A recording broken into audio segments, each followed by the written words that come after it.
से है आरती। श्री भागवत भगवान की है आरती। पापियों को पाप से है आरती। श्री भागवत भगवान की है आरती। पापियों को पाप से है आरती। श्री भागवत भगवान की है आरती। पापियों को पाप से है आरती। ये अमर ग्रंथ ये मुक्ति पंथ ये पंचम वेद निराला नौ ज्योति जगाने वाला। ये अमर ग्रंथ ये मुक्ति पंथ पंचम वेद निराला नव ज्योति जगाने वाला। हरि नाम यही हरि धाम यही हरि नाम यही हरि धाम यही जग के मंगल की आरती। पापियों को पाप से है आरती। श्री भागवत भगवान की है आरती। पापियों को पाप से है आरती। ये शांत गीत पावन पुनीत पापों को मिटाने वाला हरि दर्श कराने वाला। ये शांत गीत पावन पुनीत पापों को मिटाने वाला हर दर्श कराने वाला। ये सुख करनी ये दुख हरणी ये सुख करनी ये दुख हरणी मधुसूदन की आरती। पापियों को पाप से है आरती। श्री भागवत भगवान की है आरती। पापियों को पाप से है आरती। ये मधुर बोल जग फंद खोल सन्मार्ग बताने वाला बिगड़ी को बनाने वाला। ये मधुर बोल जग फंद को सन्मार्ग बताने वाला बिगड़ी को बनाने वाला। श्री राम यही घनश्याम यही श्री राम यही घनश्याम यही प्रभु की महिमा की आरती। पापियों को पाप से है आरती। श्री भागवत भगवान की है आरती। पापियों को पाप से है आरती। श्री भागवत भगवान की है आरती। पापियों को पाप से है आरती। ओम कर्पूर गौरम प्रणामतारम संसार सारम भुजगेन्द्रहारम सदा वसन्तं दिव्यारविन्दे भवं भवानी सहितं नमामि। भवं भवानी सहितं नमामि। त्वमेव माता च पिता त्वमेव त्वमेव बन्धु च सखा त्वमेव त्वमेव विद्या द्रविणं त्वमेव त्वमेव शैवं मम देवदेव त्वमेव शैवं मम देवदेव। अच्युतं केशवं कृष्णदामोदरं राम नारायणं जानकी वल्लभं श्रीधरं माधवं गोपिका वल्लभं जानकी नायकं रामचन्द्रं। हरे राम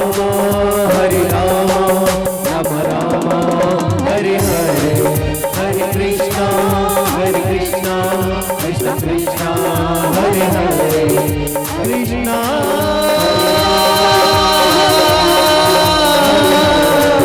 हरे कृष्णा हरे कृष्णा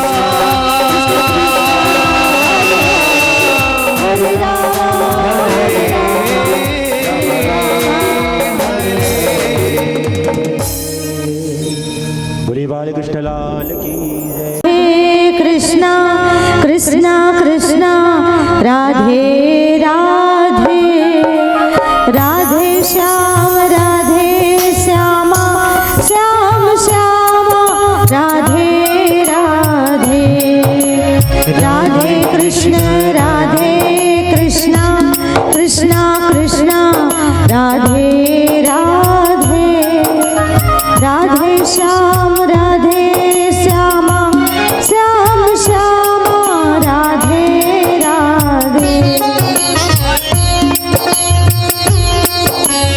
राधे कृष्ण कृष्ण कृष्ण राधे राधे राधे श्याम श्यामा श्याम श्यामा राधे राधे राधे कृष्ण कृष्ण कृष्ण राधे राधे राधे श्याम श्याम श्याम राधे राधे राधे कृष्ण कृष्ण कृष्ण राधे राधे राधे श्याम श्याम श्याम राधे राधे राधे कृष्ण कृष्ण कृष्ण राधे राधे राधे श्याम श्याम श्याम राधे राधे राधे कृष्ण कृष्ण कृष्ण राधे राधे राधे श्याम श्याम श्याम राधे राधे राधे कृष्ण कृष्ण कृष्ण राधे राधे श्याम श्याम श्याम राधे राधे कृष्ण राधे कृष्ण राधे राधे राधे राधे राधे श्यामा राधे राधे राधे राधे कृष्ण कृष्ण कृष्ण राधे राधे राधे श्यामा श्यामा राधे राधे राधे कृष्ण कृष्ण राधे राधे राधे श्याम श्याम श्याम राधे राधे राधे कृष्ण कृष्ण राधे राधे श्याम श्याम राधे राधे राधे कृष्ण कृष्ण राधे राधे राधे श्याम श्याम राधे राधे राधे कृष्ण कृष्ण राधे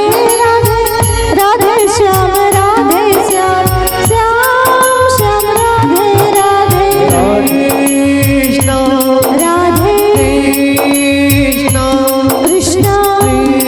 कृष्ण राधे राधे राधे राधे श्याम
अखिलेश्वर अकारण करना वर्णालय पर ब्रह्म परमात्मा भगवान श्री कृष्ण की सूक्ष्म चेतना से हम सब अनुप्राणित होते हैं, हो रहे हैं। और कि अगर मन में एकाग्रता आती है और व्यक्ति का जब संकल्प सही होता है तो कहते हैं कि हमारा संकल्प और अगर हमारा लक्ष्य सही हो तो निश्चित हृदय में भगवान को पाने के लिए एक प्यास पैदा होती है, एक तड़प उत्पन्न होती है। और बहुत ही सुंदर ये श्रीमद् भागवत की ज्ञान गंगा जो अनवरत बह रही है, आज 6वां दिन है और इस कथा में हम सब डुबकी लगा रहे हैं। और जितना ज्यादा इस ज्ञान की गंगा की गहराई में आप जाएंगे उतना ही आप सांसारिक बंधनों से मुक्त होते हुए चले जाएंगे। आपकी संसार की माया छूटती हुई चली जाएगी और जितनी माया छूटती चली जाएगी भगवान की भक्ति, भगवान का प्रेम,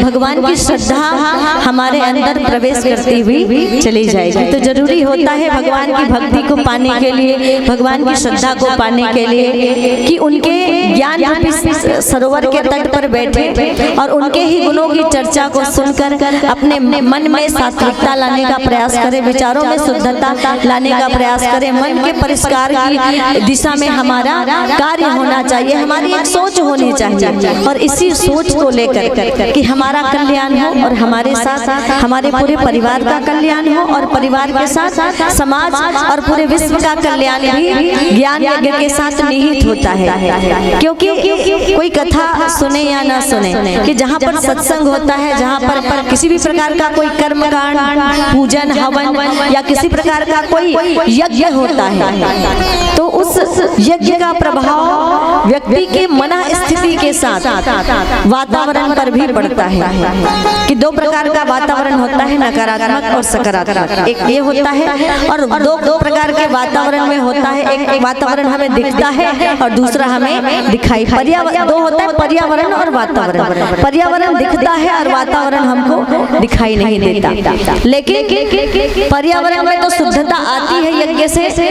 हमारे चित्त वृत्तियों में तो शुद्धता आती है, निर्मलता आती है, साथ ही वातावरण भी बदलता हुआ चला जाता है। और इन्हीं मंगल कामना को लेकर स्वयं के कल्याण, परिवार और समाज के कल्याण, साथ ही पितरों के मोक्ष के निमित्त साहू परिवार के द्वारा कि हमारे कथा के मुख्य यजमान हैं श्री छोटू राम जी, उनकी धर्मपत्नी श्रीमती मीना जी, उनके बड़े भाई जी हैं श्री कार्तिक राम जी, श्रीमती उनकी धर्मपत्नी श्यामा बाई जी, साथ ही मोहन लाल जी, दुलारी बाई जी, काशी राम जी, श्रीमती सुनीता साहू जी, रोशन लाल जी, श्रीमती रत्ना जी, गुरुदेव श्रीमती साक्षी जी और श्री गिरीश जी और बबली जी। ऐसे ही पूरे साहू परिवार वालों ने उनके मन में ये भाव आया कि क्यों ना हम अपने कल्याण, परिवार के साथ अपने पितरों के कल्याण के विषय में सोचे और अपने पूज्य पिताजी स्वर्गीय श्री अमृतलाल साहू जी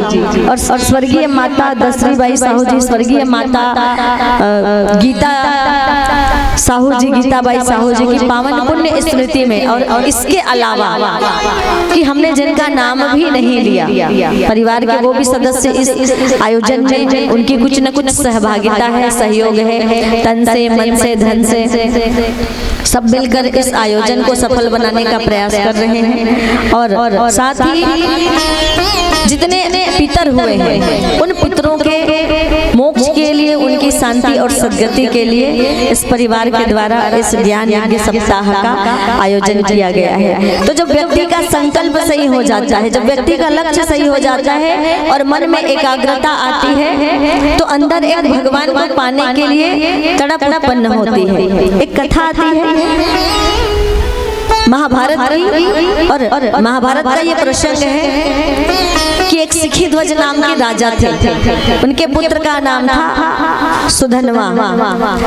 जब महाराज युधिष्ठिर ने अश्वमेध का घोड़ा छोड़ा और अर्जुन उस अश्वमेध के घोड़े को लेकर निकले तो बात आई कि अब घोड़ा कौन रोके, कि उसके घोड़े को रोकने का साहस कौन कर सकता है जिन्होंने महाभारत का युद्ध जीता और जिन्होंने महाभारत के युद्ध में द्रोणाचार्य, कृपाचार्य, कर्ण और पितामह भीष्म को भी अपने अपने सामने टिकने नहीं दिया। ऐसे इन पांडवों के सामने भला कौन आए और कौन उनका घोड़ा रोके। तो ये छोटा सा 7 साल का सुधन्वा, इन्होंने पिता से कहा कि पिताजी अर्जुन का घोड़ा हम रोकेंगे। पिताजी ने कहा अरे पागल हो गया है, जानते हो वो कौन है? वो महाभारत के विजेता है। महाभारत के विजेता वो नहीं है, महाभारत को तो जिताया किसने? लड़ने वाला भी कृष्ण थे और लड़ाने वाले भी कृष्ण थे। बर्बरीक से पूछा गया, जब अभिमान आ गया ना, हमने युद्ध जीता, मैंने, अर्जुन ने कहा मैंने इतने को मारा, भीम ने कहा मैंने इतने को मारा, उसने कहा मैंने इतने को मारा, तब सब आपस में लड़ रहे थे। तो सबको लेकर बर्बरीक के पास गए। भीम का पुत्र घटोत्कच, घटोत्कच का पुत्र बर्बरीक के पास लेकर गए। भाई वो तो युद्ध देख रहा है, उसकी इच्छा थी युद्ध देखने की, इच्छा तो थी युद्ध लड़ने की, पर लड़ नहीं पाया तो युद्ध देखने की इच्छा रखी, तो युद्ध देख रहा है। उसी से जाकर पूछते हैं, सभी लोग आए, भगवान ने पूछा बताओ बर्बरीक किसने युद्ध जिताया था?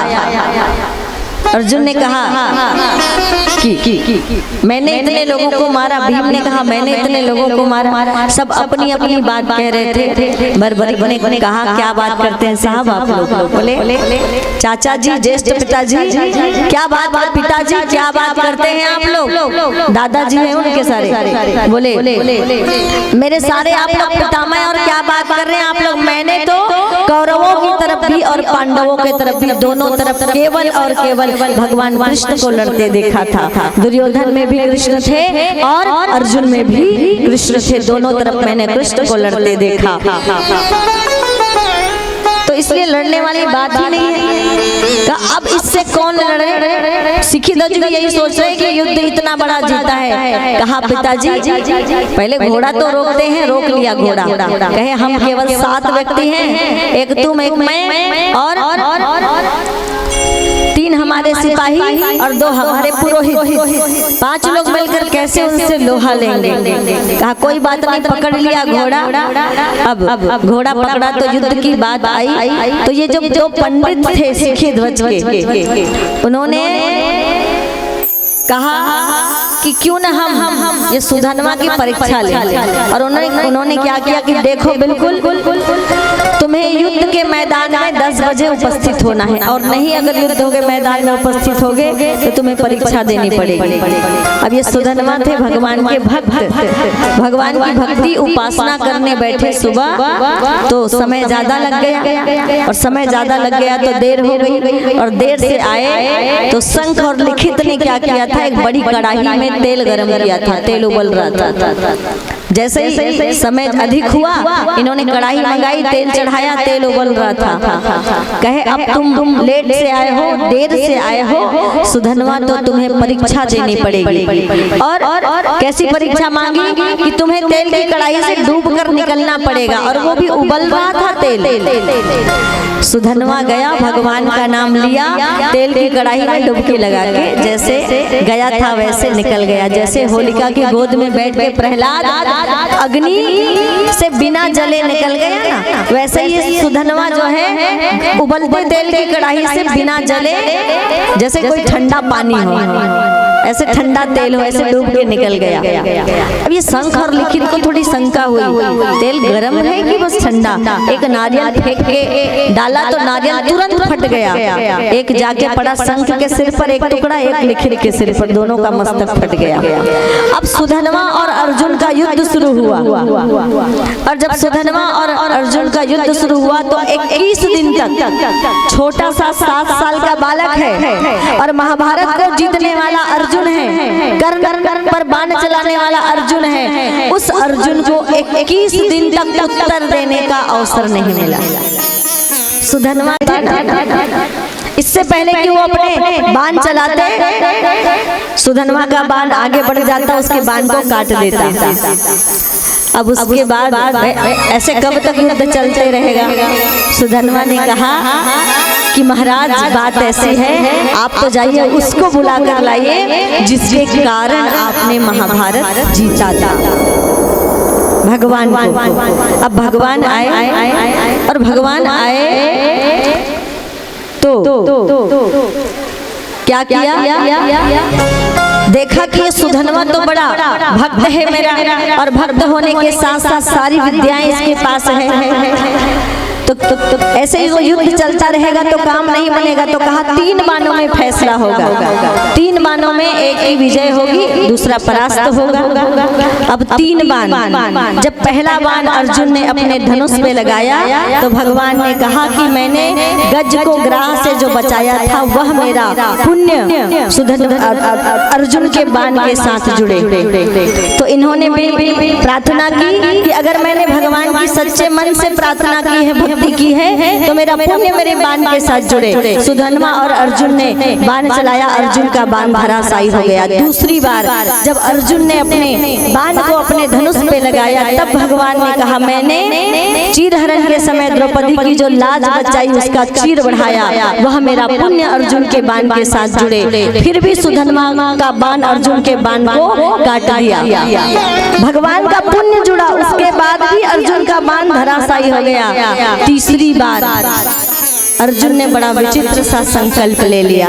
क्या कहा कि अगर इस बाण में मैं सुधन्वा को मार नहीं पाया तो मैं और मेरे पूरे पूर्वज, मेरा पूरा वंश नरक में चले जाए। अब भगवान के सामने बड़ी विचित्र समस्या आ गई। एक तरफ भक्त है और दूसरे तरफ भी उसका, दोनों तरफ भक्त है, पर किसकी सहायता करे और किसकी ना करे।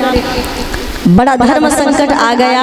पर उस परिवार को कैसे नरक में जाने दे सकते थे भगवान? जिस परिवार के माध्यम से, जिस पांडवों के माध्यम से उन्होंने धर्म की स्थापना के लिए सहयोग मांगा था कि खुद तो अस्त्र शस्त्र नहीं उठाया था, तो क्या किया? इस बार अपने 24 अवतारों के पुण्य को अर्जुन की बाण के साथ लगाया। ध्यान दीजिएगा, 24, एक साधारण भक्त के सामने भगवान, एक तो अर्जुन है और उसके बाद भगवान के 24 अवतारों का पुण्य, उसके बाद भी लगा ये मेरे 24 अवतारों का पुण्य भी इस सुधन्वा की भक्ति के सामने फेल हो जाएगा, कुछ काम नहीं आएगा। इसकी भक्ति उससे भी ज्यादा बढ़ के है। तब क्या किया?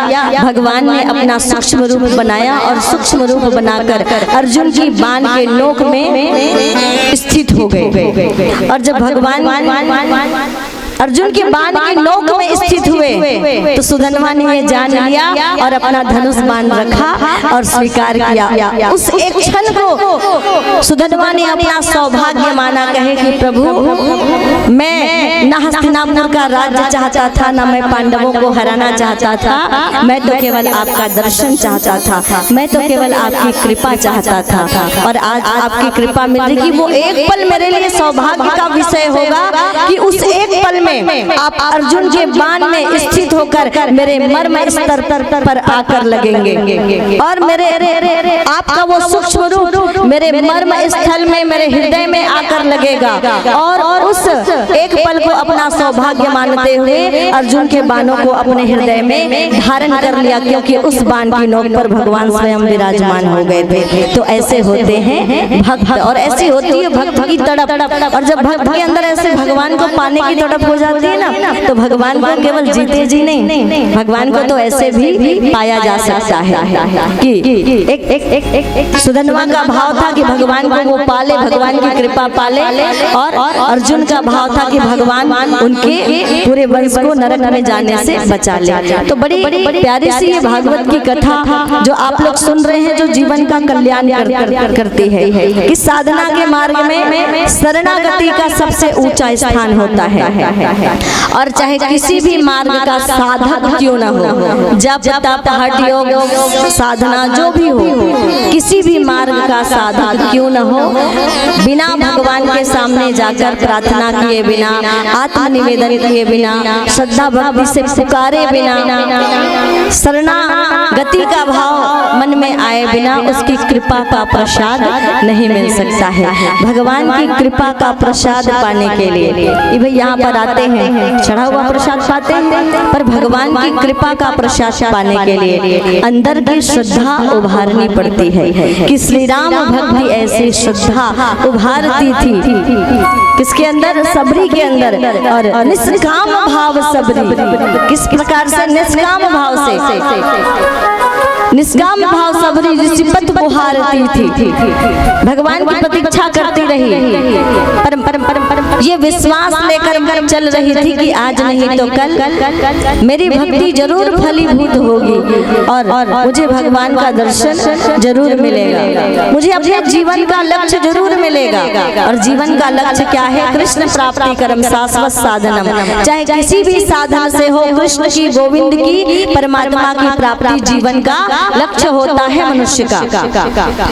और कल गोवर्धन की पूजा हुई, गोवर्धन की पूजा हुई तो इंद्रदेव जी नाराज हो गए और इंद्रदेव जी ने अपने मेघों को आदेश दिया और मेघों को आदेश देकर कहा कि जाकर गण सावर्तकम नाम मेघा नाम शांति कारणम इंद्र प्राचोदयत क्रुद्धो वाक्यम चाहरेश मान्यतः।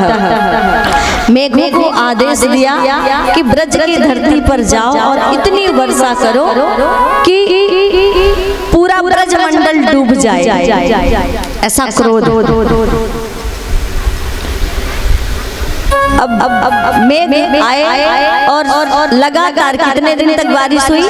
7 दिन और 7 रात लगातार मूसलाधार बारिश हो रही है। और इस बारिश के कारण इतना बाढ़ आया, यमुना का जल लबालब छलकने लगा और पूरा ब्रजमंडल डूब गया। और जब पूरा ब्रजमंडल डूब गया तब सभी उसके जो भक्त थे, ब्रज में निवास करने वाले, गोपी ग्वाले सखा नर नारी जितने ब्रज के थे, सब कृष्ण के चरणों में आकर बैठ गए कि ये आपका ही सुझाव था कि इंद्र की पूजा छोड़ के हमें गिरिराज की पूजा करनी है। अब सुना है हमने शरणागत को अपने गले लगाते कि प्रभु अब हम शरणागत हैं, प्रभु हम तो शरणागत हैं, स्वीकार करो तो जाने। हम आपके चरणों में शरणागत हैं। अब हमारे जीवन की बागडोर, जीवन की नैया है प्रभु आपके हाथों में। आप चाहे तो डुबा दो और आप चाहे तो उबार दो। तो जब दरबार में जब भी आप कथा सुनने बैठे, एक घड़ी तुलसीदास जी ने सुंदर बात कही, एक घड़ी या 2 घड़ी पुनि आदि की याद और तुलसी चर्चा राम की कटे कोटि अपराध। चाहे 1 घड़ी हो 2 घड़ी हो, जितनी भी घड़ी आप बैठे मन लगा के बैठे, सावधान होकर बैठे, अपने जीवन के प्रति, अपने उद्देश्यों के प्रति जागरूक होकर, सजग होकर बैठे और अपने जीवन के कल्याण के विषय में सोच कर बैठे कि आज हमें ये मानव का शरीर मिला है, कल मिलेगा जरूरी है। कल की कथा सुनी आपने, परसों की कथा सुनी आपने, पिछले दिनों की कथा सुनी कि भगवान को याद करके जीने से मरण भी सुधर जाता है। तो मरने के लिए भी व्यक्ति को सावधान रहने की आवश्यकता होती है कि फिर से मानव योनि मिले, कि मोक्ष और सद्गति के लिए खुद को जागरूक होना पड़ता है। सत्संग आते हैं, क्या करते? सत्संग से क्या मिलता है कि सत्संग से जीवन जीने की कला। आप कथा में बैठे, बहुत सारे लोग कथा में बैठे हैं पर जरूरी नहीं है सबका ध्यान तो लगा ही नहीं। कुछ लोगों का ध्यान है, केवल कुछ लोगों का ध्यान है, बाकी लोगों का नहीं है। आपका चेहरा बताता है, आपकी मुस्कान बताती है, आपके चेहरे का भाव बताता है कि आपका ध्यान कहाँ पर है, कथा में है कि कहीं आजू बाजू है। और आधे से हाँ अभी थोड़ा सावधान हुए, इससे पहले सब इधर उधर थे। इससे पहले सर एक बार प्रेम से बोलिएगा। देखिए कथा सुने बरा कौन कौन कथा सुने बरा कई जन मन देखे बर घलो आए हो पक्का ना? तो फिर कथा सुने बरा हो तब एती होती ऊपर नीचे दाएं बाएं देखे कथा सुनने तो एक घड़ी याद दो घड़ी पुनी याद की याद तुलसी चर्चा राम की कटे कोटि अपराध। जितनी देर आप बैठे हैं कथा में सजग और सावधान होकर बैठिए, मन को भगवान के चरणों में लगाते हुए और कान को कथा में लगाते हुए यहाँ पर बैठे कि कथा का कथा की एक एक बातें, ज्ञान की एक एक बातें हमारे कानों में आए और उसका चिंतन होना चाहिए, उसका मनन होना चाहिए। जो आप सुनते हैं उसका चिंतन हो, मनन हो, उस पर विचार हो और उस पर विचार करके उसे अपने आचरण में ढालने का, उसके अनुरूप जीवन जीने का प्रयास करें। आप कथा में बैठे, इससे भी ज्यादा जरूरी है कि आप कथा में बैठे और कथा आपके अंदर बैठ जाए। प्रयास क्या होना चाहिए कि कथा में आप बैठे तो कथा आपके अंदर बैठ जाए, और जिस दिन कथा आपके अंदर बैठ जाएगी ना, उस दिन क्या हो जाएगा, आपको भगवान को कैसे पाना है, जीवन को कैसे जीना है, इस कैसे सुदुर्लभ जीवन को पाकर जीवन के लक्ष्यों को हमें पाना है, उस लक्ष्य तक पहुंचना है, ये सारी बातें अपने आप स्वतः ही समझ में आ जाएगी। राजा जनक ने केवल अष्टावक्र के चरणों में जाके अपने मन का समर्पण किया, बिना कथा के राजा जनक के अंदर आत्मज्ञान प्रकट हो गया। कम बड़ी बात है, केवल मन का समर्पण हुआ और आत्मज्ञान प्रकट हो गया। ऐसे 7 दिन बैठ के भागवत नहीं सुनी राजा जनक ने, केवल मन का समर्पण किया। तो जो सबसे जरूरी बात है सत्संग में वो क्या है? तन का समर्पण नहीं। आप घर में बैठे रहिए और वहीं बैठे बैठे कथा सुनिए ना, मन का समर्पण जीवन में जरूरी है। तो सब भक्त शरणागत हो गए, प्रभु हमारी रक्षा कीजिए। और तब भगवान ने अपने भक्तों की रक्षा के लिए कि जो इनकी शरण में आते हैं ना, उनको कि मेरी जब कोई नहीं आता वो मेरे श्याम आते हैं, और मेरे दुख और संकट के दिनों में केवल वो ही काम आते हैं। सब भक्त जब शरणागत हो गए तब भगवान ने क्या किया, अपने कनिष्का उंगली में गोवर्धन पर्वत को धारण कर लिया। बोलिए गोवर्धनधारी भगवान की जय हो। गोवर्धन पर्वत को धारण कर लिया।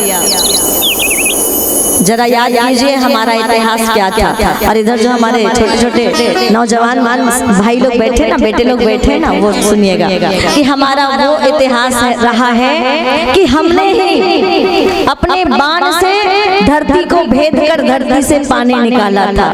हमने ही अपने बाणों से, कि हमारे ही देश की संतानों ने धरती को भेद कर धरती में बाण चलाकर पानी निकाला था, धरती का सीना चीर के, और समुद्र में बाण चलाकर सुखा दिया था समुद्र को। तो कहीं पर चक्रव्यूह को भेद कर विद्या ना चक्रव्यूह को भेद कर वापस निकलने की विद्या ना जानते हुए भी चक्रव्यूह में प्रवेश कर लिया था। वो कौन थे? वो हमारे भारत की संतानें थी, वो हमारे भारत के वीर थे, जिन्होंने चक्रव्यूह भेदन की विद्या ना जानते हुए भी चक्रव्यूह में प्रवेश कर लिया और वीर गति को पाया है। तो कनिष्का उंगली में क्या किया, पर्वत को धारण कर लिया। सभी भक्त उस पर्वत के नीचे, गोवर्धन पर्वत के नीचे आ गए, शरणागत हो गए, शरण में आ गए। और कितने दिन तक खड़े रहे उठा के भगवान? 7 दिन और 7 रात तक खड़े रहे, क्योंकि लगातार बारिश हो रही है, वहीं खड़े हैं नीचे में। और भगवान को 56 भोग लगाए। क्यों लगाया जाता है 56 भोग? किसी को पता है? भगवान को एक दिन में 8 बार भोग लगता है। आप लोग कितने बार लगाते हैं? हमने कहा था कल देरी हो रही थी तो कल पूछेंगे। अच्छा बताइए, भोग कितनी माताएं लगाती हैं घर में? बाकी मन एक दिन दशहरा के दिन होम दे दूँ, एक दिन दिवाली के दिन दे दूँ, बस है ना। बाकी दिन घलो भगवान का हाथ होई, मिल गए मांदी भात साल भले परे उपास का हाथ होई, है ना। मिल गए मांदी भात में साल भले परे। अच्छा कौन कौन रोज खात होते? मन हाथ उठाओ। कौन कौन रोज खात होते? मन हाथ उठाओ। सुनाते ना, खातो ना सब जन। तो ये 6 बजे एक बार रांधे रांधे काबर हो जाते, फिर हाथ में उठाते। बताओ खातो ना समझन। तो जब आप रोज खाते हैं कि भाव से खिलाइए, कौन कहते हैं भगवान खाते नहीं। आप खिचड़ी कर्मा के जैसे, बेरसब्री के जैसे, और कढ़ी चावल रैदास के जैसे खिलाते नहीं, एक बार खिला के देखिए। इतिहास भरा पड़ा है जिन्होंने प्रेम से खिलाया। रैदास मोची की जाति में जन्म लिया, चमड़े को भिगोकर, चमड़े को काटकर, मरे हुए पशुओं के चमड़े को काटकर उसको भिगोकर उसी की जूते सीता था। और एक दिन सोमवती अमावस्या के दिन कहा बहुत सारा जूता सिलना है, मैं तो जा नहीं सकता स्नान करने। मित्र को एक प्रसादी दे दी, गंगा मैया को समर्पित कर देना। और मित्र खुद नहा धो के जब अपनी प्रसादी समर्पित किया, गंगा मैया हिली तक नहीं। और जैसे ही रैदास के प्रसादी को गंगा मैया में समर्पित किया कि गंगा मैया मेरा एक मित्र है रैदास, उन्होंने आपके लिए भेंट भेजा है, इसे स्वीकार कीजिए। तो गंगा मैया साक्षात प्रकट होकर रैदास की उस प्रसादी को ग्रहण करती है और एक सुंदर सा कंगन देती है। कंगन वापस प्रसादी के बदले आप किसी संत के पास जाए तो कुछ लेकर जाए दरबार में, तो बदले में आपको प्रसाद मिलता है। तो भेंट के बदले कंगन दे दिया। मित्र के मन में लालच आया, कंगन रख लिया, लेकिन कहा कि भाई एक कंगन है, क्या करेंगे, बेच दे तो धन आ जाएगा, तो कुछ दिन अच्छा चलेगा। कंगन बेच दिया सुनार के पास। सुनार ने सोचा दूसरा कंगन है नहीं मेरे पास, राजा को जन्मदिन में भेंट दे दिया। राजा क्या करते, कंगन का रानी को दे देते हैं। रानी कहती है अब दूसरा कंगन चाहिए, बहुत सुंदर है कंगन, क्योंकि किसी इंसान ने नहीं बनाया है, गंगा मैया ने दिया है। अब बात वापस घूमते हुए आई तो पता चला कि ये तो गंगा मैया ने दिया था। राजा साहब और रानी साहिबा जब रैदास के पास आते हैं दूसरे कंगन के लिए, तब ये रैदास जी महाराज जूते सिल रहे थे। और जूते सिल रहे थे तो अब राजा साहब आए, स्वागत करना है ना, कुछ आदर सत्कार। तो खप्पर का पानी निकाल के राजा को पीने के लिए दे दिया। अब राजा साहब सोच रहे थे कैसा मूर्ख है, खप्पर का, वो भी चमड़े का खप्पर है, लाल लाल पानी दिख रहा है, इस चमड़े के पानी को हमें पीने के लिए दे रहा है। बस उन्होंने ऐसे पीने का नाटक किया और गिरा दिया कपड़े में। अब वो कपड़े में लाल लाल, क्योंकि वो खप्पर का पानी था लाल लाल, वो कपड़े में वो कपड़ा भी लाल हो गया, जहाँ पे वो पानी गिरा। थोड़ा सा ऐसे पीने का नाटक किया, कपड़े में गिरा दिया, रख दिए राजा साहब। अब उस कपड़े को धोबी जब धोने के लिए लेकर गए और जहाँ लाल लाल का दाग पड़ा था, उस दाग से जब उस धोबी का हाथ स्पर्श हुआ तो उस धोबी को भाव समाधि लग गई। भाव समाधि लग गई धोबी को। ये रैदास की महिमा।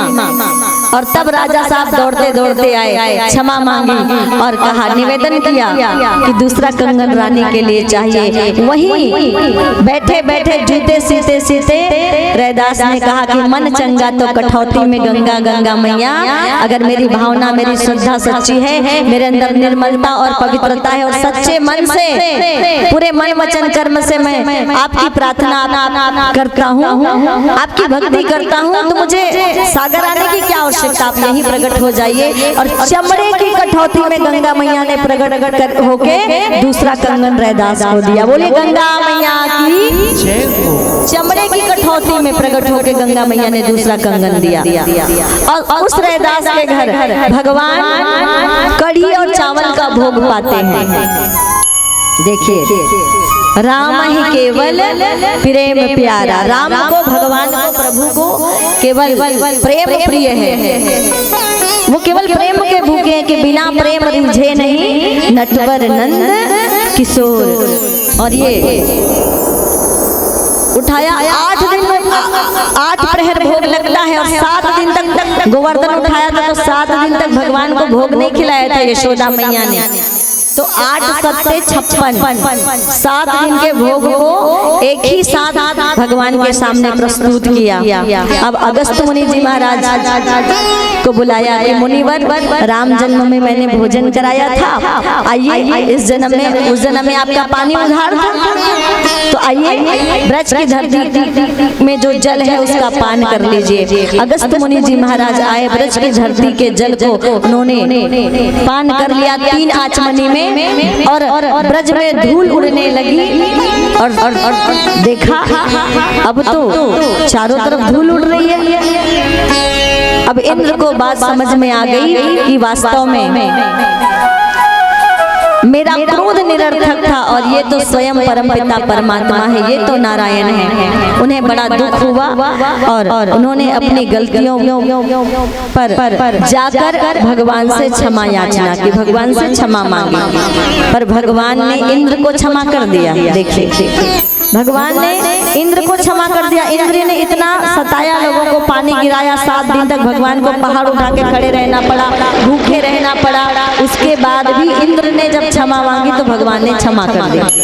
कुछ गलतियां क्षम्य होती है और कुछ गलतियां अक्षम्य होती है, क्षमा करने योग्य नहीं होती। ब्रह्मा जी को क्षमा नहीं किया। ब्रह्मा जी ने तो कई मंत्रों से स्तुति की, उसके बाद भी क्षमा नहीं किया। क्यों?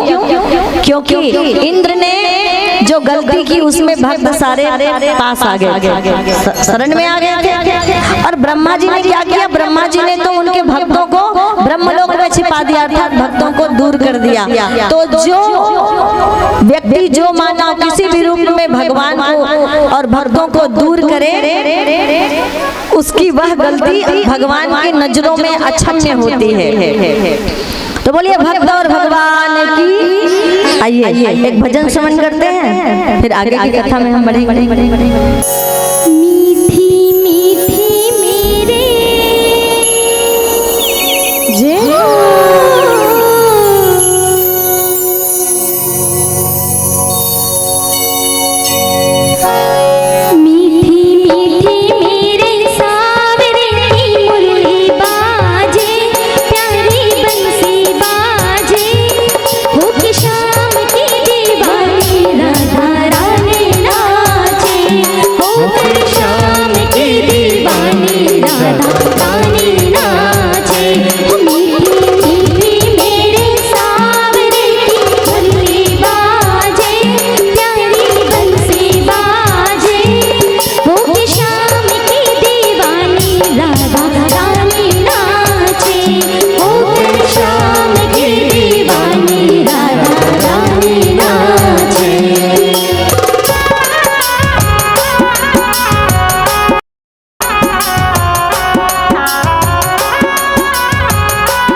और हम जैसा कर रहे हैं ना आपको वैसा करना है। चलिए चलिए चलिए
राम की शान है अनजान है देखो सारे गाँव की।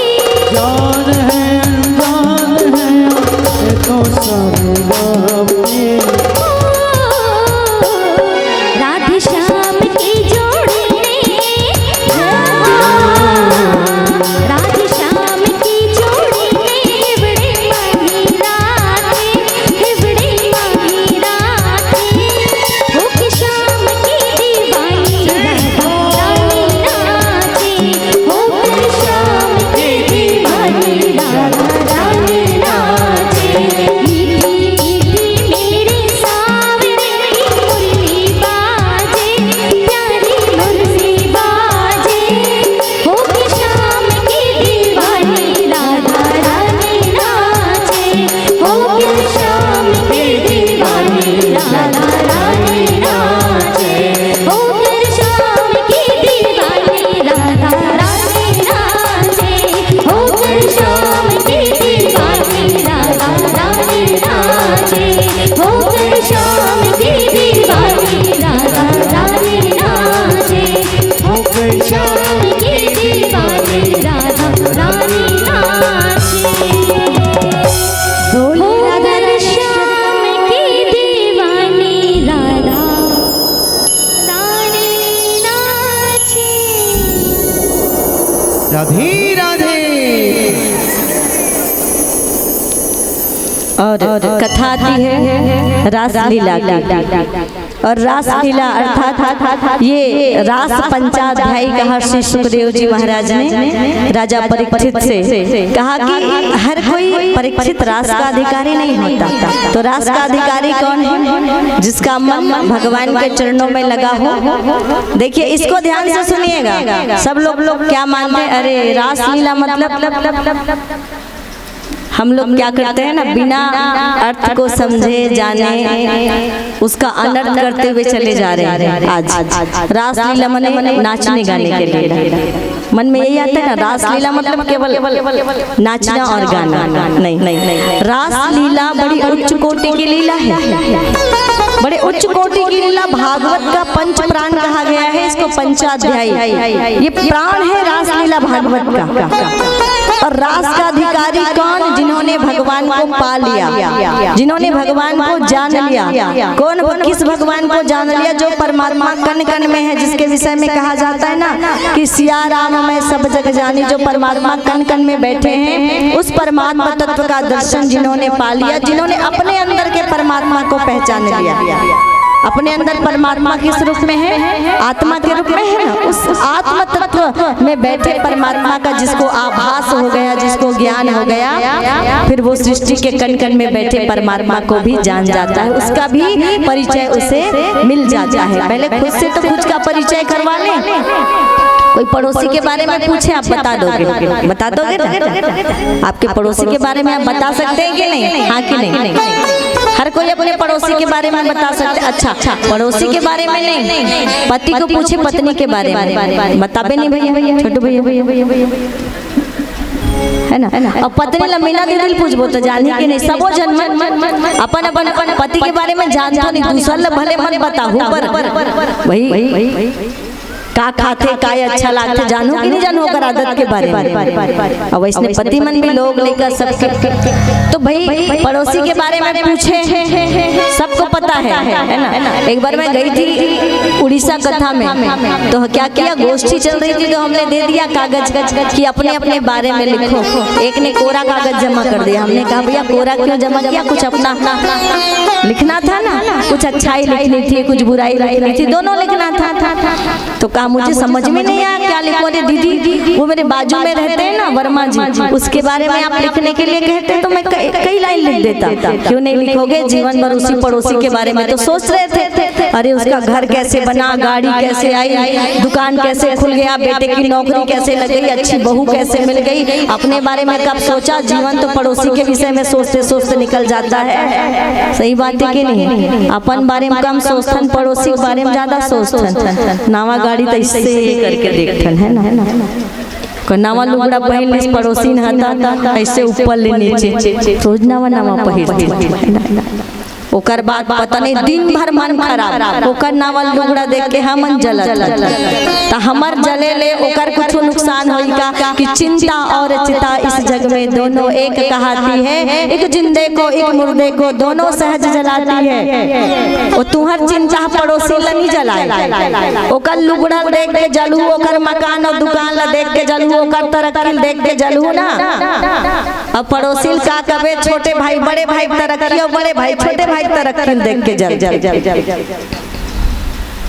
जलते कि नहीं। एक झन बन चल दी, दूसर संग चल दी, है ना। एक झन बनवास और दूसर संग, तीसर नंदीग्राम के साधु, तो एक जना घलो सन्यासी बन गए। और अयोध्या का राजपाट चारों भाइयों के पैरों तले फुटबॉल की तरह लुढ़कता रहा। कभी भरत के पैरों में आता तो वो अपने पैरों से लात मार के ठोकर मार देता, तो कभी लक्ष्मण के पैर से आता वो ठोकरा देता, कभी शत्रुघ्न के पैर तो कभी राम जी के पैर में आता रहा। ये अयोध्या का राजपाट और सभी फुटबॉल की तरह सभी के पैरों से वो अयोध्या का राजपाट ठोकर खाता रहा। और उस राम का पुजारी आज भाई के लिए 2 गज जमीन के लिए क्या करता है, मुकदमा करता है। तो सास बहू करती है झगड़ा, बेटा बाप लड़ाई, और बना आज है जानी दुश्मन अपना सगा भाई। आप अदालत में जाके देखिए, सास और बहू की लड़ाई तो खत्म होने पर है, अब तो पति और पत्नी की नहीं बनती आपस में। तलाक के कितने केस समाज में लगते हैं। वो परिषद अध्यक्ष घलोरी इसका प्रेम भैया है ना, बोला पूछ लो। अब कतनो जनों सामाजिक यहाँ बैठे हुए, कतनो रोज 2 दिन 4 दिन में तलाक के केस आवत रहते है ना, 2 साल 4 साल, ठीक है ना। तो पहले तो पति सास ससुर के लड़ाई झगड़ा वाला है, अब तो पति पत्नी वाला लड़ाई झगड़ा वाला, तलाक वाला। समाज में देखो केस लगा हुआ है, अदालत में जाके देखे भाई के मुकदमे का केस, पति के पत्नी के तलाक का केस। क्यों, किस लिए? आखिर ये लड़के जाएंगे कहाँ, साथ जाएगा क्या? जाएगा जब जहाँ से कुछ भी न साथ होगा। सोचिएगा कि जाएगा जब जहाँ से कुछ भी न साथ होगा, केवल 2 गज कफन का टुकड़ा तेरा लिबास होगा, उसके अलावा भला और क्या जाएगा? केवल 2 गज कफन का टुकड़ा, और वो भी तो यही जल के राख हो जाएगा। कौन सा वो कपड़ा हमारे साथ न पहन के आए थे न साथ पहन के जाने वाले। जलाने से पहले शमशान घाट में वहीं पे सबको फेंक दिया जाएगा, मेहतर सबको उठा के ले जाएगा, कुछ साथ नहीं जाएगा। फिर ये लड़ाई किस लिए, क्यों नहीं? ये सुर दुर्लभ का जीवन, पता है ना, 80 साल से ज्यादा, 90-95 साल से ज्यादा जीने वाले नहीं हैं। वही मृत्यु तो कभी किसी भी क्षण आ सकती है। भागवत के महात्म्य में कहा कि काल व्याल मुख ग्रास त्रास निर्नाश हेतु, कि काल रूपी अजगर तो हर घड़ी मुंह खोल के बैठा हुआ है। बने खा पी सूची कैसे रात का नटेक आ गए, ए देखोगे ना, बिना काठी ने उठा जाते, रात कन खाक सूते रहते, बिना काठी ने उठा जाते। अब बताओ किस चीज का घमंड? सांसों का तो पल भर का भरोसा नहीं है। इसीलिए ज्योति से ज्योति जगाते चलो और प्रेम की गंगा बहाते चलो। आपस में प्रेम बांटिए, क्योंकि अगर नफरत बांटेंगे तो हिस्से में नफरत ही आएगी, गुस्सा ही आएगा, क्रोध ही आएगा। दुख बांटेंगे तो हिस्से में दुख आएगा, और सुख बांटेंगे तो हिस्से में सुख आएगा। हमने आपको बताया ना कि कल का आपका कर्म आज आपका भविष्य बनकर आपके सामने आया है। आज का आपका कर्म कल आपका भविष्य बनेगा, और आज का कर्म तय करेगा कि कल आपके जीवन में सुख आएगा कि दुख आएगा। ना भूतम श्यते कर्म। ज्योतिष शास्त्र कहता है कि ना केवलम शुभ ग्रह नक्षत्र, ना केवलम शुभ शुभ, केवल ग्रह नक्षत्र हमारा शुभ शुभ नहीं करते, जो कुछ करता है वो हमारा कर्म तय करता है। ये ग्रह नक्षत्र अगर हमारा कर्म अच्छा है तो गुरु चंद्रमा शुक्र सब उच्च का हो जाता है, और कर्म खराब है तो शनि राहु केतु की दशा लग जाती है, महादशा लग जाती है। कर्म खराब है तो दशा लगती है, और कर्म अगर अच्छा है, श्रेष्ठ है, तो दिखाता है गुरु उच्च का है, चंद्रमा उच्च का है, जीवन में तरक्की होगी, उन्नति होगी। सब किसके कारण होता है? ग्रह नक्षत्र के कारण नहीं। ग्रह नक्षत्र भी अगर बनते बिगड़ते हैं तो आपके कर्मों के आधार पर ग्रह नक्षत्र बनते बिगड़ते हैं, ये याद रखिएगा। ना केवलम ग्रह नक्षत्रम शुभ शुभ, ये ज्योतिष शास्त्र कह रहा है। तो इसीलिए कहा कि भाई बुराई लग रही है तो बस पड़ोसी के बारे में सोच रहे हैं, कभी अपने बारे में सोचा कि अपना कल्याण कैसे होगा। किस भौतिक उन्नति के बारे में तो सोचा, नौकरी, जमीन जायदाद, इसके बारे, पर आत्मिक प्रगति और आत्मिक उन्नति के बारे में मनुष्य कितना सोच पाता है, बताइए ना। कथा में आके भी ध्यान तो भौतिक चीजों में ही लगी रहती है। तो ये रास पंचाध्यायी, ये नाचने गाने की लीला नहीं है, ये लीला वो लीला है, और वो लीला ये कर पाता है जो परमात्मा को जान लेता है, परमात्मा को प्राप्त कर लेने की लीला है। और परमात्मा को कैसे पाया जा सकता है? 9 प्रकार की भक्ति बताई गई, नौधा भक्ति। नौधा भक्ति सुने ना कि 9 प्रकार की भक्ति बताई गई। श्रवणम, कीर्तनम, स्मरणम, विष्णोः पाद सेवनम, अर्चनम, वंदनम, सख्यम, दास्यम, आत्मनिवेदनम। श्रवणम पहली भक्ति, प्रथम भक्ति संतन करि संगा, दूसरी रतिमम कथा सत्संग। श्रवण भक्ति, फिर दूसरा कीर्तन, तीसरा स्मरण, चौथा चरणों की सेवा, अर्चनम, वंदनम, अर्चना करना, वंदना करना। जो फूल चावल चढ़ाते हैं ना आप, उसको अर्चना कही जाती है मंदिर में। वंदना मंत्रों के माध्यम से भगवान की वंदना होती है। सख्यम सात्विक भक्ति, सख्यम सखा का भाव, मित्र का। सुदामा ने मित्र माना, सुदामा ने मित्र माना, द्रौपदी ने सखा माना, मित्र माना, सखा भाव। फिर दास्य भक्ति, दास्यम भाव, समर्पण का जो भाव आता है, दास्य भाव आता है कि आप मेरे स्वामी, मैं आपका सेवक। ये 8वीं भक्ति। और समर्पण, शरणागति, ये 9वीं भक्ति। और 9 भक्ति के आधार पर जो जीवन जिए, ये भागवत में बताया गया 9 प्रकार की भक्ति कि ये 9 प्रकार की भक्ति के आधार पर व्यक्ति जीवन जिएगा तो निश्चित वो रास का अधिकारी होगा। भक्तों की वाणी पवित्र हो, वाणी पवित्र हो मतलब सच भी बोले और मीठा भी बोले, कड़वा नहीं। सत्यम शिवम सुंदरम कहा जाता है ना, सत्य सबके लिए शिव माने कल्याणकारी, सत्य सबके लिए कल्याणकारी होता है, पर वो सच सुंदर भी होना चाहिए। कोई लंगड़ा आया उसे कह दो अरे लंगड़ा, अच्छा लगेगा क्या? है तो सच, पर उस सच में सुंदरता नहीं है। उस सच में इसलिए सुंदरता नहीं है कि वो सच सामने वाले को पीड़ा दे रहा है, कष्ट दे रहा है, तकलीफ दे रहा है। तो सत्यम शिवम सुंदरम, सच भी बोले, सुंदर भी बोले, मीठा भी बोले, और उसके लिए बोले हमारे लिए भी कल्याणकारी हो और दूसरों के लिए भी कल्याणकारी हो। तो भक्तों की वाणी पवित्र हो, तो वाणी हमारी सरल हो, सीधी हो, सौम्य हो, मीठी हो, ये पहला। और दूसरा कहा कि नौधा भक्ति के आधार पर जीवन, तीसरा कहा गुरु श्रेष्ठ बनाए कि जीवन में सच्चे सदगुरु का मिलना जरूरी है। अगर जीवन में सच्चे सदगुरु मिलते हैं तो हमें सही मार्ग मिलता है, और उस सही मार्ग पर चलकर व्यक्ति परमात्मा तक पहुंच जाता है। सच्चे सदगुरु क्या करते हैं कि घट में बैठे परमात्मा का दर्शन कराते हैं। ज्यों नैनों में पूतली, ज्यों मालिक संग माए, और तेरा साईं तुझ में है ना। मूर्ख उनको जानिए जो बाहर ढूंढन जाए। ज्यों नैनों में पूतली, आंखों के अंदर क्या है? पूतली है ना। कि ज्यों नैनों में पूतली, ज्यों मालिक संग माए, और मूर्ख उनको जानिए जो बाहर ढूंढन जाए। जो घट में बैठे परमात्मा का दर्शन करा दे, जो अंदर की अज्ञानता को दूर करके हमारे अंदर ज्ञान का एक दीपक जला दे, हमारे मन को ज्ञान से प्रकाशित कर दे, ऐसे सदगुरु का जीवन में होना जरूरी है। गुरु श्रेष्ठ बनाए, फिर देही की सूझी विसार दे, शरीर को भूल जाए। आध्यात्म में शरीर का कोई स्थान नहीं, ये बताया जाता है। आध्यात्म में शरीर का कोई स्थान नहीं, शरीर का कोई महत्व नहीं है। जो भी महत्व है, हम नहाए हैं नहीं नहाए हैं, क्या है, ये एक शरीर का धर्म है, पर आध्यात्म के क्षेत्र में इसकी कोई ज्यादा विशेष महत्ता नहीं है। जितनी महत्ता है कि आपने शरीर को तो पवित्र कर लिया, रोज बढ़िया साबुन लगा रहे, सुगंधित तेल लगा रहे हैं, चाहे लगा लो चंदन साबुन, चाहे लगा लो सेंट, जगत में कोई न परमाने।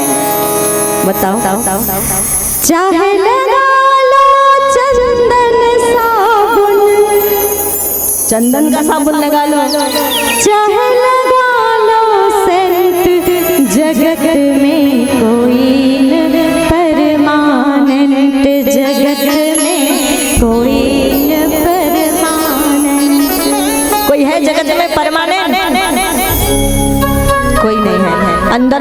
ऊपर न मरूं, बाहर नीचे, अस्त्रों से शस्त्रों से, वो भी मर गया। कहाँ से कोई परमानेंट है ना? ना अस्त्रों से, न शस्त्रों से, न ऊपर न नीचे, न नर से, न पशु, न देव से, दानव से। इतना सारा वर लेके आया ब्रह्मा जी से, काम आया क्या? वो भी मर गया। ठीक है। हिरण्यकश्यप किसी की कोई चालाकी नहीं चलती है, क्योंकि बड़ा बड़ा कानून प्रभु का, बड़ी बड़ी मर्यादा है। जगत में कोई न परमानेंट। अगर शरीर का महत्व होता भक्ति के मार्ग पर, प्रेम के मार्ग पर, आध्यात्म में अगर शरीर का महत्व होता, शरीर को देखा कि हम किस वर्ण के हैं, किस जाति के हैं, नहाए हैं नहीं नहाए हैं। अरे भाइयों बहनों, तो रोज साबुन लगा लगा के नहाते हैं, रोज सुगंधित तेल, रोज शैम्पू, रोज सेंट लगाते हैं कि नहीं, रोज नया कपड़ा। फिर क्यों नहीं भगवान मिल जाते? बढ़िया नया नया पहन के मंदिर जाते हैं, फिर भगवान प्रकट नहीं हो जाते? अरे आज अच्छा कपड़ा पहन के आया है, बढ़िया सेंट लगा के आया, बढ़िया साबुन से नहा के आया है। शरीर देखते हैं क्या भगवान? भगवान शरीर नहीं देखते, भगवान मन की शुद्धता देखते हैं, भगवान मन की निर्मलता देखते हैं, मन की पवित्रता देखते हैं, और आत्मा की शुद्धि देखते हैं। जिसकी आत्मा शुद्ध है, जिसका मन पवित्र और निर्मल है, मेरे भाइयों बहनों, भगवान की कृपा और भगवान उन्हीं को मिलते हैं, ये याद रखिएगा। तो शरीर का देह की शुद्धि भूल जाएं कि हमें कौन सा शरीर मिला है, किस शरीर में है, किस वर्ण का शरीर हमारे पास है, भूल जाइए। आध्यात्मिक में केवल भाव, केवल भाव जगत की यात्रा होती है। भगवान और आत्मा और परमात्मा के बीच केवल भाव जगत की यात्रा होती है। मन आप जोड़ लीजिए, यहीं बैठे बैठे मन को आप लगा लीजिए बैकुंठ में, जहाँ भी। तो ये आध्यात्म में मन की यात्रा और भाव जगत की यात्रा, मन की भी नहीं, भाव जगत की यात्रा होती है। तो शरीर को भूल जाए, देही की शुद्धि विसार दे, और मन में क्या भाव रखे कि अयम आत्मा ब्रह्मा, मैं उसी परमात्मा का अंश हूँ, आत्मा। फिर कहा कि प्रज्ञानम ब्रह्मा, कि मैं भगवान जो ज्ञान स्वरूप है, प्रकाश स्वरूप है, उसी का अंश हूँ। चिदानंदो अहम, सच्चिदानंद जो भगवान है वो मैं हूँ। शिवो अहम, वो शिव मैं ही हूँ, वो शिव तत्व मेरे अंदर है, वो सच्चिदानंद मेरे अंदर है, और तत्वमसि, वो तत्व रूपी परमात्मा मेरे अंदर है। बात समझ में नहीं आती कि देही के शरीर को कैसे भूल जाए?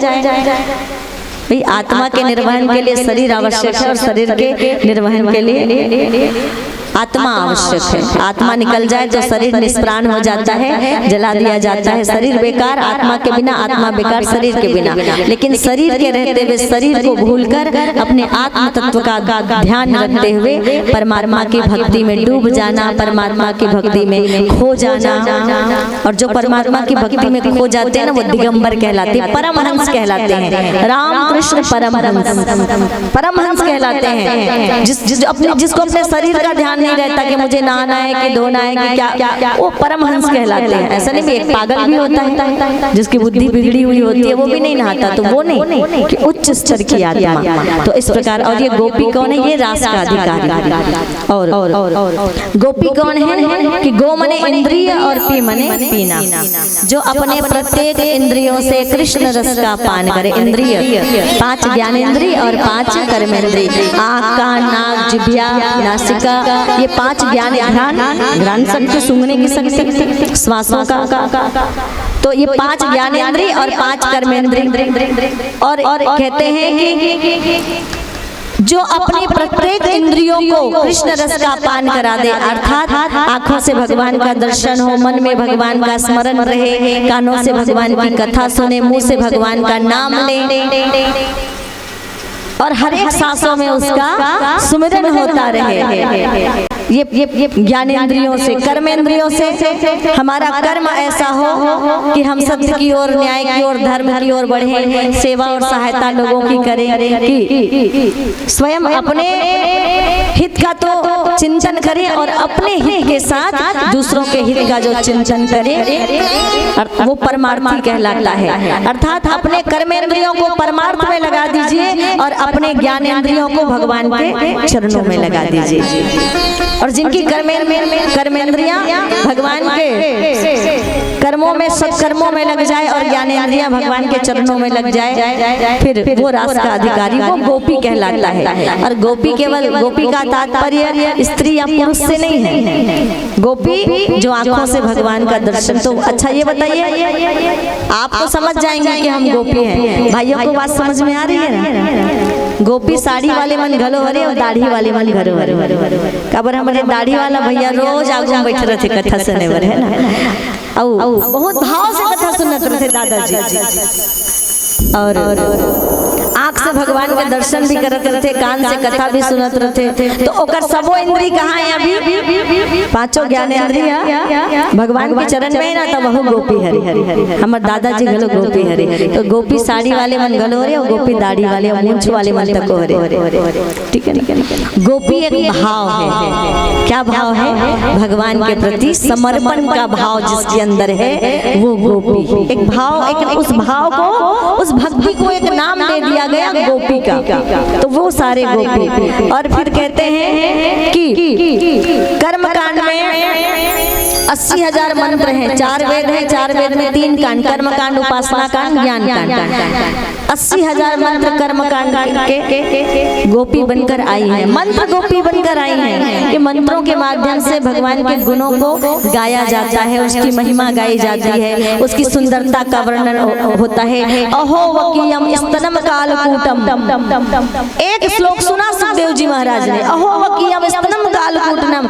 अरे उस पूतना को तो देखो, अपने स्तन में जहर लगाकर मारने आई थी जिस भगवान को, कमवा दयालु शरणम ब्रजेम, मारने आई थी, पर ये इतने दयालु, इतने कृपालु, कमवा दयालु शरणम ब्रजेम, जो मारने के भाव से आई थी, उस पूतना को भी माता की गति प्रदान कर दी। देखिए, ये बिन बोले कुछ भी पहचान जाते हैं। दुर्भावना से आई हुई पूतना को भी माता की गति देने वाले कमवा दयालु शरणम ब्रजेन। अब उसकी दयालुता की महिमा को कोई गा सकता है क्या? ये मंत्र इनकी दयालुता पर मोहित हो गई और कहा कि हम भी उस भगवान की सेवा करना चाहते हैं। वराह पेड़म नटवर अपु कर्णयो कर्णिकारम विभ्रदवास कनक कपिसम वैजंती च मालाम, की जिनके गले में वैजंती माला है, कानों में कनेर के पुष्प है, सुंदरता का वर्णन। एक मंत्र में दयालुता का वर्णन, दूसरा में कि अहो वकीयम, इसमें उसकी दयालुता का वर्णन है, और दूसरा वरहा पेड़म नटवर अपु कर्णयो कर्णिकारम, कानों में कनेर के पुष्प है, विभ्रदवास कनक कपीसम वैजंती च मालाम, गले में वैजंती की माला। जो गोप वालों के पीछे पीछे, गाय की धूल के पीछे पीछे चल रहे हैं, जिसका शरीर गोधूली सरितांग नृत्यति वेदांत प्रतिपाद्य, ऐसे वेदांत प्रतिपाद्य पर ब्रह्म, उनके गुणों के विषय में, उसकी सुंदरता का वर्णन तो इन मंत्रों के अंदर भाव जागा कि हम भी ब्रज में किसी की बेटी, किसी की बहन, किसी की पत्नी, किसी का भाई, गोप बनकर, ग्वाला बनकर, कि गोपी बनकर कहीं जाकर ब्रज में भगवान के साथ लीला करके उनकी सेवा करती, ये भाव आया। तो ये सारे मंत्र ज्ञान कांड के, उपासना कांड के 16,000 मंत्र गोपी बनकर आ गए। और शरद पूर्णिमा की रात्रि थी, भगवान ने मुरली बजाई, और भगवान ने जब मुरली बजाई कि निशम्य गीतम नदन गवर्धनम भज स्त्रियम कृष्ण गृहीत मानसाः आजगमु रण्योन्य मलिच्छितोद्यमाः सयत्र कांतो जवलोल कुंडला, कि जो गोपी जिस काम को कर रही थी, जब भगवान की बंसी बजी, गोपियां तो पहले ही कहती थी, अरे ये कृष्ण की बंसी है कि हमारी सौतन चैन से रहने ही नहीं देती। आज शरद पूर्णिमा की रात्रि, कुछ दिन बाद शरद पूर्णिमा आने वाला है, तो ये शरद पूर्णिमा की रात्रि को भगवान ने मुरली बजाई, ऐ श्याम तेरी बंसी पागल कर जाती है। सोने की होती तो क्या करती है बंसी, जब गाठ की हो करके इतना तड़पाती है कि पता नहीं सोने चांदी की होती तो और क्या गजब ढाती। तुम काले होकर भी, कहते हैं ना, तुम गोरे होते तो क्या कर जाते मोहन, जब काले रंग पर ही दुनिया मर जाती है। प्रेम से बोलिएगा राधे राधे। जब काले रंग पर ही दुनिया मर जाती है, गोरे होते तो क्या गजब ढाते, पता नहीं। भगवान ने मुरली बजाई और मुरली बजाई तो दौड़ दौड़ के गोपियां आ रही है। जिस काम को कर रही थी सा यत्रम कांते जवलोल कुंडला, ये गोपियां कोई घर लिप रही थी, कोई सासू माँ के पैर दबा रही थी, कि बच्चे को दूध पिला रही थी, कि पता नहीं क्या, जो जिस काम को वहीं पर अधूरा छोड़ी आधी रात को दौड़ गई उस निर्जन वन में। अब सारी गोपियां जब आ गई तो भगवान ने मुरली बजानी बंद की और राजा परीक्षित के मन में प्रश्न आता है।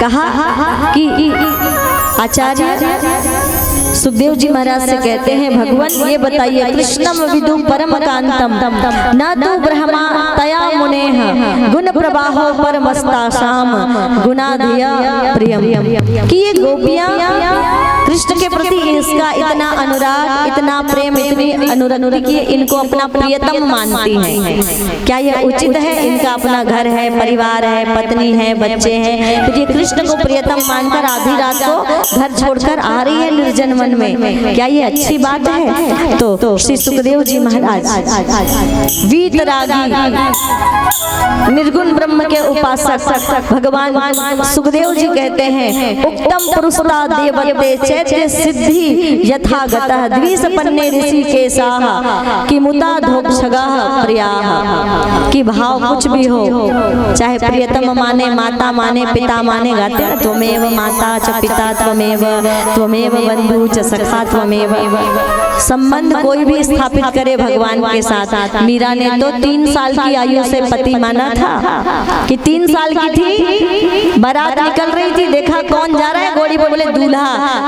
दादी सा से पूछ लिया, दादी सा बताओ मेरा दूल्हा कब आएगा? तो भगवान कृष्ण की मूर्ति दे दी, का यही तेरा दूल्हा है। और 3 साल से भाव कर रही थी, ये मेरा दूल्हा है, और मेरो तो गिरधर गोपाल दूसरो न कोई, जाके सिर मोर मुकुट मेरो पति सोई। 3 साल से भाव कर रही थी पति होने का, और वो कौन है? नाथों के नाथ, पतियों के पति, जगतपति, पतियों के पति, जगतपति, नाथों के, अनाथों के नाथ, नाथों के भी नाथ और अनाथों के नाथ। दास अनाथ के नाथ तुम ही हो, कि अनाथों के भी नाथ कौन है? जगन्नाथ। तो बोले जगन्नाथ भगवान की। एक बार एक मुसलमान, एक सूफी संत भगवान जगन्नाथ के दर्शन के लिए गए, तो पंडाओं ने रोक दिया। वही जाति पाति कहा, तुम तो इस्लाम वाले हो, टोपी वाले हो, तो जा नहीं सकते। तो ये बेचारा जैसे रसखान वाछवी को रसखान बिलोकत कारत काम कलानिधि कोटि कागु के भाग कहाँ कहिए हरि हाथ से ले गयो माखन। ये लिखने वाला कौन? एक सूफी संत, एक मुसलमान कवि रसखान। धूरी भरी अति शोभित श्याम जो सुंदर बनी कैसे सिर पे चोटी। ये लिखने वाले आज एक सूफी संत गा रहे, ये रोने लगा, जैसे कर्मा माता विलाप कर रही थी ना जब पंडाओं ने भगाया, ये भी सीढ़ी पे बैठ के रोने लगा। भगवान मैंने तो सुना था कि तुम जगत के नाथ हो, और तुम्हारे द्वार में कोई ये धर्म नहीं चलता, कोई वर्ण नहीं चलता, और तुम तो भक्तों के पुकार पर दौड़े चले आते हो, चाहे जिसने भी तुमको पुकारा हो। और वहीं पर सीढ़ी पे बैठे बैठे उन्होंने कविता लिखी। कविता तो बड़ी लंबी है, पर नीचे की 4 लाइन जो मुझे याद है, कि रारे कराड़ी पड़ा है तेरे द्वारे, अटकी है मेरी नाव जरा पार कीजिए। और क्या एक बहुत सुंदर बात कही, कि ध्यान चाहूंगी कि जो अगर हो केवल हिंदुओं के नाथ, जो हो अगर केवल हिंदुओं के नाथ तो मेरा कोई दावा नहीं, लेकिन हो अगर जगत के नाथ तो मेरी सुध लीजिए, कि हो अगर जगत के नाथ तो मेरी सुध लीजिए। तो भगवान जगन्नाथ के मंदिर से निकलकर रारे के सामने प्रकट होकर रारे को दर्शन देते हैं। भगवान तो केवल भक्तों के बस में है। तो ये भगवान अब सब कह रहे हैं कि भाव हो तन्मयता आनी चाहिए, एकाग्रता आनी चाहिए, लीनता आनी चाहिए, श्रद्धा आनी चाहिए अंदर, सुखदेव जी ने कहा। और ये गोपियां श्रद्धा से पूरित होकर यहाँ पर आ रही हैं। अब आ गए तो भगवान कृष्ण ने उनका स्वागत किया। आओ गोपियों स्वागतम ओ महाभागाओ। क्या कहा कि स्वागत है प्रिय किम करवाणि नः ब्रजस्या कच्चिदम भूता आगमनम कारणम। आने का कारण बताना पड़ेगा। आओ स्वागत है तुम्हारा। स्वागतम गोपियों प्रिय किम करवाणि नः, क्यों आई हो? भूता आगमनम कारणम, आने का कारण बताना पड़ेगा। आने का कारण पूछा, क्यों आई? अब क्या कारण बताए? सब सिर झुका के खड़ी है। तो एक पतिव्रता स्त्री की कहानी सुना दी भगवान कृष्ण ने। कहा एक स्त्री थी, उसका पति व्यापार के लिए गया तो रोने लगी। पति ने अपना पुतला दे दिया, साल भर के लिए जा रहा था, बस इसी की सेवा करना। वो स्त्री साल भर पुतले की सेवा करती रही। और ये गोपियां सुना रही है, पतिव्रता की स्त्री की कहानी भगवान कृष्ण सुनाते हैं कि एक ऐसी स्त्री थी जिसका बच्चा चूल्हे में चला गया, पर अपने पतिव्रत धर्म का पालन करने के लिए, क्योंकि पति गोद में सिर रख के विश्राम कर रहा था, पति को जगाऊंगी तो पतिव्रत धर्म नष्ट होगा, इसीलिए पति को जगाया नहीं, बेटे को जलने दिया। ऐसी होती है पतिव्रता स्त्रियां। तो गोपियां कहती है सुनो कन्हैया, तुम्हें नहीं आती कहानी, पंडित जी से तो 2-3 कहानी हमने भी सुन रखी है। वही एक पुतले की साल भर पूजा करती रही। जब असल का पति द्वार पे आके द्वार खटखटा रहा है साल भर बाद, तो असल पति के लिए द्वार खोलना चाहिए कि पुतले की सेवा करनी चाहिए। पुतले को चाय दे रही है, नाश्ता दे रही है। भगवान बोले गोपी, इसमें पूछने वाली क्या बात है? जब असली पति आ गया है द्वार पर, तो असली पति के लिए जाके द्वार खोलना चाहिए ना। गोपियां कहने लगी हाँ कन्हैया, हम यही कह रहे हैं कि ऐसे बर को क्यों बरे जो जिए और मर जाए। बर बरियो गोपाल जी जसो हमारो चुड़लो अमर हो जाए। हमारे घर में जो पति है ना, वो शरीर के पति हैं, उनसे हमारा शरीर का नाता है, हमारा मन का नाता, हमारी आत्मा का नाता तो तुमसे है कन्हैया।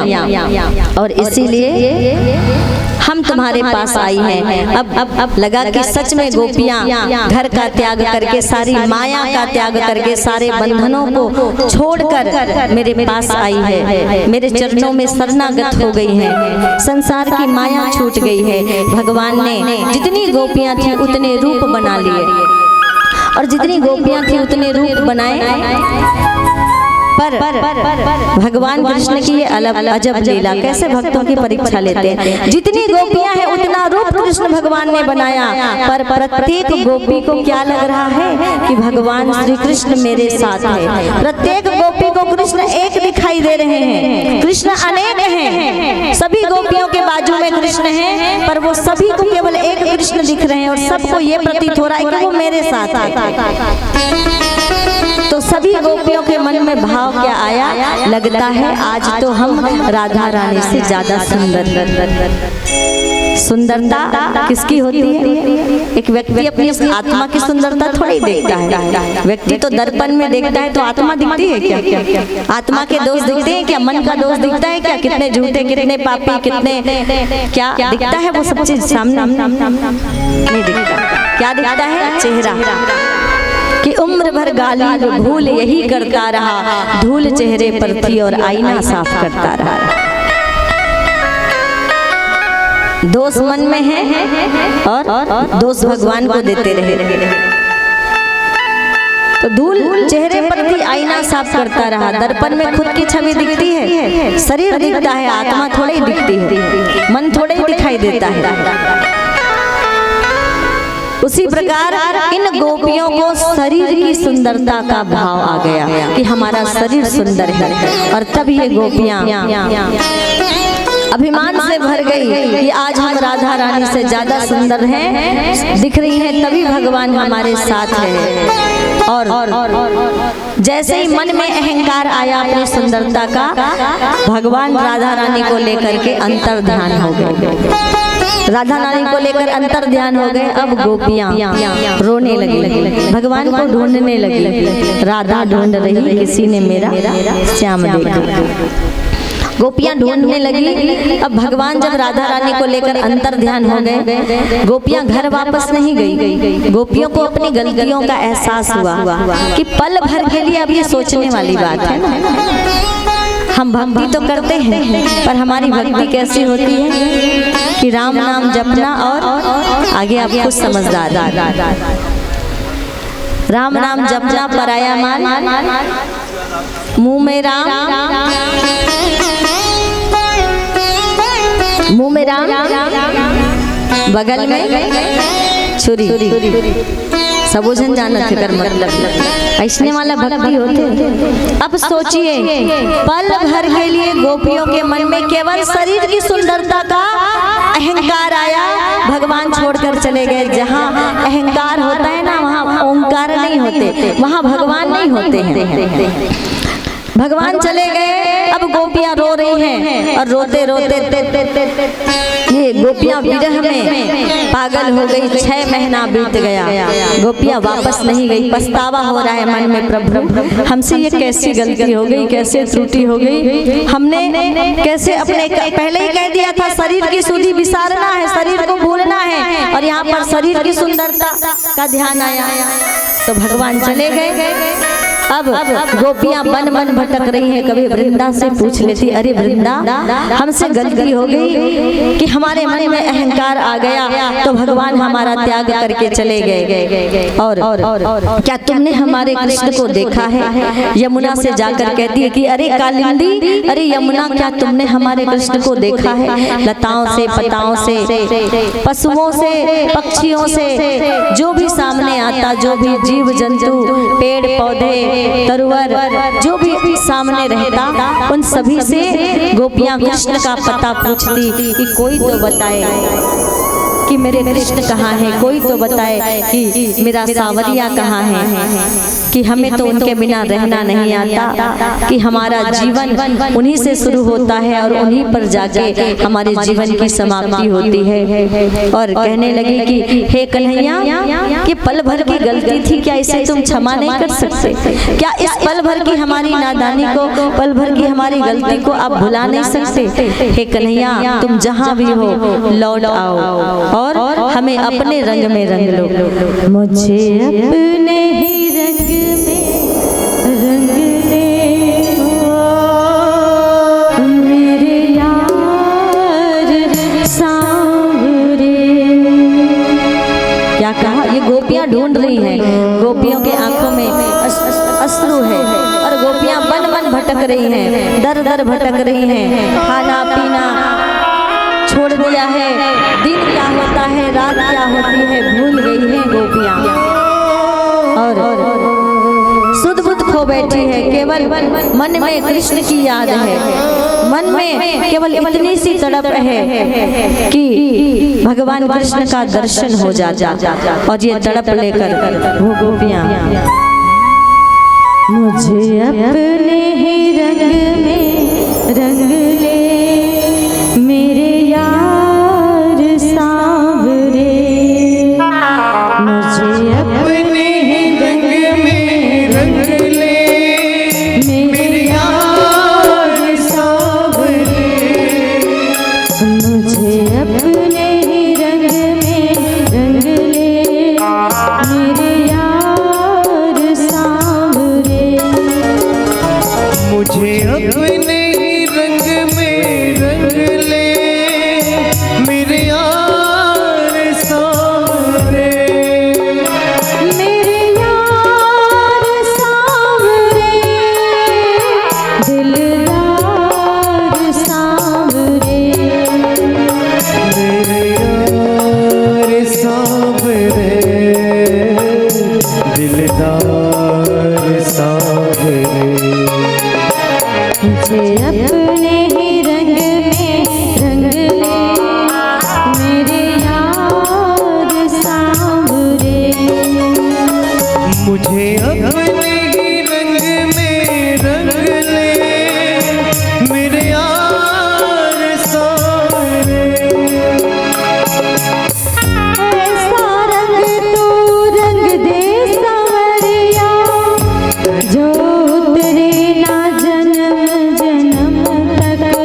दे कन्हैया मेरे सारे बदन पर, नाम तो अपना लिख दे कन्हैया मेरे सारे बदन पर।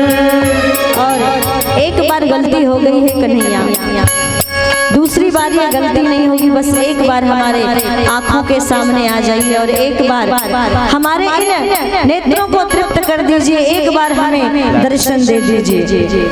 जयति तेधिकम जन्मना ब्रज शयत इंदिरा सर्वदत्र हे। जयति तेधिकम जन्मना ब्रज शयत इंदिरा सर्वदत्र हे। दयत दृश्यता दिक्षुतावका ताधृता सवा विचिन्वते। शरद दास साधु चाँद ससिजोदर श्री मुषाद श्याम।